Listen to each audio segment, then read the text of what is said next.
સ્વાગત છે। આમ આદમી પાર્ટી સાબરકાંઠા જિલ્લાની તમામ હોદ્દેદારો કાર્યકરો મિત્રોની બેઠક યોજાઈ। તારીખ 29/6/2025 રવિવારના રોજ આમ આદમી પાર્ટી કાર્યાલય પ્રભુ પ્લાઝા બાયપાસ રોડ મોતીપુરા ખાતે ઉત્તર ઝોન પ્રભારી બિપિનભાઈ ગામેતીની અધ્યક્ષતામાં બેઠક યોજવામાં આવી।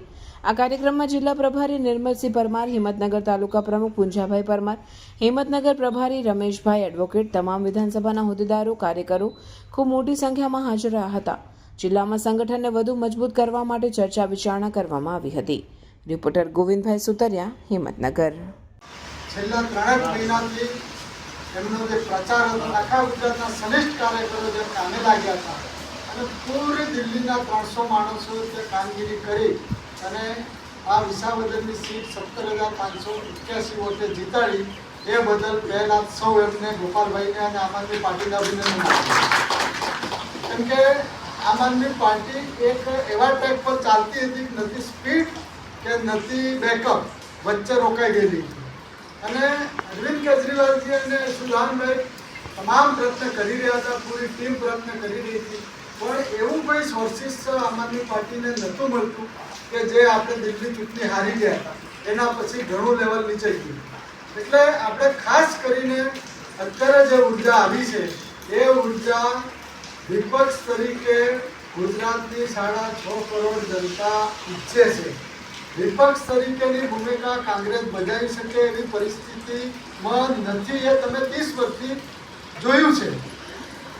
એનું ઉદાહરણ તાજુ ગોપાલભાઈ ઇટાલિયા છે કે ભારતીય જનતા પાર્ટીમાં 161 ધારાસભ્ય હોય, મિનિસ્ટરો હોય અને ડબલ એન્જિનની સરકાર દિલ્હીમાં બેઠી હોય તો જો ગોપાલ ઇટાલિયા જીતીને આવતા હોય તો આમ આદમી પાર્ટીની તાકાત અને આમ આદમી પાર્ટીની જે યોજનાઓ, આમ આદમી પાર્ટીના જે વિચારો છે અને આપણો જે ત્રીજો પક્ષ વિપક્ષ છે એ વિપક્ષની ગુજરાતની જનતા શોધી રહી છે, એ આપણને મળી ગયો છે। એના માટે આજની મિટિંગ રાખવાનું આયોજન હતું આપણું। અને ખાસ કરીને છેલ્લા કેટલાક સમયથી 5 જિલ્લામાં મને નોટ ઝોનનો પ્રમુખ 3 મહિનાથી બનાવવામાં આવ્યા છે, તો તમામ જિલ્લામાં 2-3 મિટિંગો મારી થઈ છે અને હું ગયો છું અને ત્યાં મિટિંગો કરી ઉર્જા લાવવા પ્રયત્ન કર્યા, પણ વાતાવરણ નહોતું બનતું, તમામ પ્રયત્ન કર્યા પણ આ એક એવી ઉર્જા આવી છે ગોપાલજીના કારણે, તો એ ઉર્જા આપણે સૌએ સ્વીકારી લેવાની છે અને તાકાતથી 2027માં એના પહેલાં તાલુકા અને જિલ્લાની જે ચૂંટણીઓ આવે છે એમાં તાકાતથી ચૂંટણીઓ લડવાની છે। એના માટે સેન્ટ્રલ અને પ્રદેશની પણ તૈયારી ચાલુ કરી દીધી છે। એમાં આપણે નીરસ અને આળસ રાખવાની નથી એક જરા પણ। એટલે જે માણસો હોદ્દાઓ જિલ્લા લેવલે, તાલુકા લેવલે પાર્ટીને આપ્યા છે, અથવા જે અહીંયા ઘણા મિત્રોએ કીધું કે રાત્રે પણ હોદ્દાઓ બનાવીને સવારમાં આપી દીધા છે, એ વસ્તુ સંગઠનની રીતે ખોટી છે। પ્રમુખશ્રીએ અહીંયા કારોબારી મિટિંગ બોલાવી, ચર્ચા વિચારણા કરી અને તાલુકા અને જિલ્લાના ઓર્ડર આપવા જોઈએ, એવું ક્યાંક નથી બન્યું એવું પણ લાગે છે।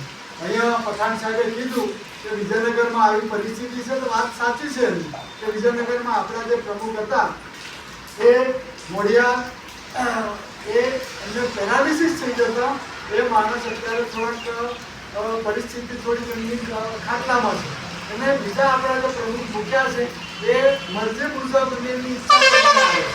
હવે હું આટલા વિસ્તારમાં ફરું એટલે વિજયનગરના પ્રસંગોપાત જઉં છું, ક્યાંક ને ક્યાંક આપણે પાલેકા અને ચૂંટણા મિટિંગો ચૂંટણી લડ્યા હતા, તાકાતથી લડ્યા હતા, પણ જ્યારે આપણું મનોબળ ચૂંટણી હારી ગયા પછી મનોબળ કાર્યકરોનું નીચે જાય એમાં કોઈ રોકી શકતું નથી।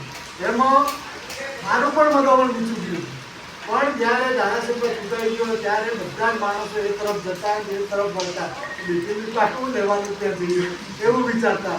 એટલે આવા ન્યૂઝ જોવા માટે સાબર આવાઝ યુટ્યુબ ચેનલને સબસ્ક્રાઇબ કરો અને લાઇક કરો, જેથી હવે પછીના દરેક સમાચાર સબસ્ક્રાઇબ કરેલા હશે તેઓને નવા સમાચારની માહિતી મળી જશે।